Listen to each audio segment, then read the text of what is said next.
একটু আস্তে শান্ত হয়ে বলতে হবে, শান্ত হয়ে বলতে হবে। বিসমিল্লাহির রহমানির রহিম। আজকের এই তাৎক্ষণিক জনসভায় সম্মানিত এলাকাবাসী, উপস্থিত মা বোনেরা, প্রিয় ভাইরা, আমার দলীয় নেতৃবৃন্দ এবং কর্মী ভাইরা, আসসালামু আলাইকুম। কেমন আছেন আপনারা? ভালো আছেন? আজকে কি দিনটাকে পয়লা বৈশাখ। আমি প্রথমে সবাইকে আমার তরফ থেকে পয়লা বৈশাখের শুভেচ্ছা জানাচ্ছি। হ্যাঁ, শুভ নববর্ষ, শুভ বাংলা নববর্ষ। এখন এখন প্রিয় ভাই বোনেরা, এই যে আমরা যে জায়গাটায় এখন জনসভা করছি, এই মাত্র অল্প থেকে তাকালেই দেখা যায় এখানে একজন মানুষ শুয়ে আছে। কে? মরহুম আব্দুল হামিদ খান ভাসানী, মৌলানা ভাসানী নামে যাকে আমরা সবাই চিনি, সব মানুষ চিনি বাংলাদেশে। এই মানুষটা কিন্তু সারা জীবন এখানে, আমি এই আজকেই আমি প্রথম এসেছি এখানে। যখন এই বোনেরা আপনাদের চুপ করে বলতে হবে, একটা ঝগড়া করলে হবে না, চুপ করে বসতে হবে, শান্ত হয়ে বসতে হবে, একটু কষ্ট করে বসেন। এই মানুষটা সারা জীবন কিন্তু এই দেশে খেটে খাওয়া মানুষ, কৃষক, শ্রমিক, তাদের জন্য কিন্তু রাজনীতি করে গিয়েছে, তাদের কথা বলে গিয়েছে। আমি আগে কখনো এখানে আসিনি, আজকেই প্রথম এসেছি আমি। এবং আমি যখন তার মাজারটা জিয়ারত করলাম, দেখলাম যে পাশে, আপনারা তো নিশ্চয়ই গেছেন, জিয়ারত করতে গেছেন না, তার মাজারের পাশে ছোট্ট একটা কুড়ে ঘর, এবং ওখানে যারা দায়িত্বে আছেন তারা আমাকে বললেন যে এই ঘরটা কিন্তু হাতে ছোট্ট একটা মানুষ, যে সারাটা জীবন এই দেশের খেটে খাওয়া মানুষ, কৃষক বলেন, শ্রমিক বলেন, দিনমজুর বলেন, তাদের জন্য রাজনীতি করেছে, তাদের কথা বলে গেছে, তাদের দাবি সবসময় তুলে ধরেছে, তাদের কষ্টের কথা বলেছে। এই মৌলানা ভাসানী, মৌলানা ভাসানী, তার একটি প্রতীক ছিল। বলেন তো তার প্রতীকটা কি ছিল? ধানের শীষ। এই মৌলানা ভাসানীর প্রতীক ছিল কিন্তু ধানের। শহীদ রাষ্ট্রপতি জিয়াউর রহমান যখন দায়িত্বভার পেলেন, মৌলানা ভাসানী দেখলেন যে মৌলানা ভাসানী সারাটা জীবন দেশের জন্য যে কষ্টটা করেছেন, কাজ করতে চেয়েছেন, দেশের মানুষের যে কথাগুলো বলতে চেয়েছেন শহীদ রাষ্ট্রপতি জিয়াউর রহমান, ঠিক সেই কথাগুলো বলছেন এবং সেই কাজগুলো করার চেষ্টা করছেন শহীদ রাষ্ট্রপতি জিয়াউর রহমান। সেজন্যই যখন 1979 সালে নির্বাচনের সময় আসলো, সেই সময় মৌলানা ভাসানী শহীদ রাষ্ট্রপতি জিয়াউর রহমানকে বললেন, তোমার হাতে আমি এই শীষ তুলে দিলাম।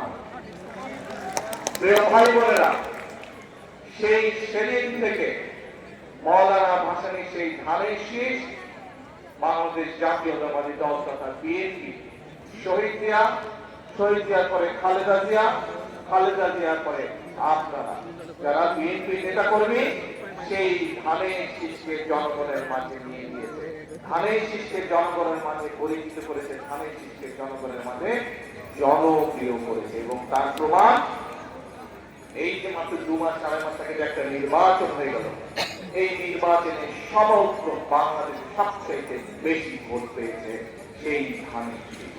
এবং বাংলাদেশের মানুষের সমর্থন নিয়ে, বাংলাদেশের মানুষের সমর্থন নিয়ে এই ধানের শীষের দল বাংলাদেশ জাতীয়তাবাদী দল সরকার গঠন করেছে।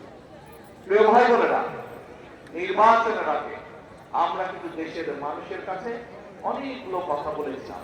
আমাদের যারা এই যে এখানে বক্তব্য রাখলো, যারা এমপি আছে, মন্ত্রী আছে, নেতৃবৃন্দ আছে, তারা যখন নির্বাচনের সময় বিভিন্ন জায়গায়, শুধু টাঙ্গাইল জেলার বিভিন্ন উপজেলা, গ্রামে গঞ্জে, সমগ্র বাংলাদেশে বিএনপির যত নেতা কর্মী আছে, তারা যখন গিয়েছে, বক্তৃতা বিবৃতি দিয়েছে, বক্তব্য রেখেছে, জনসভা করেছে নির্বাচনকে, তখন কিন্তু কতগুলো কথা আমরা বলেছিলাম জনগণের সামনে। এই যে তার আগে, এই নির্বাচনের আগে বিগত গত 16 বছর ধরে আমরা দেখেছি, কি দেখেছি, কতগুলা তামাশার নির্বাচন।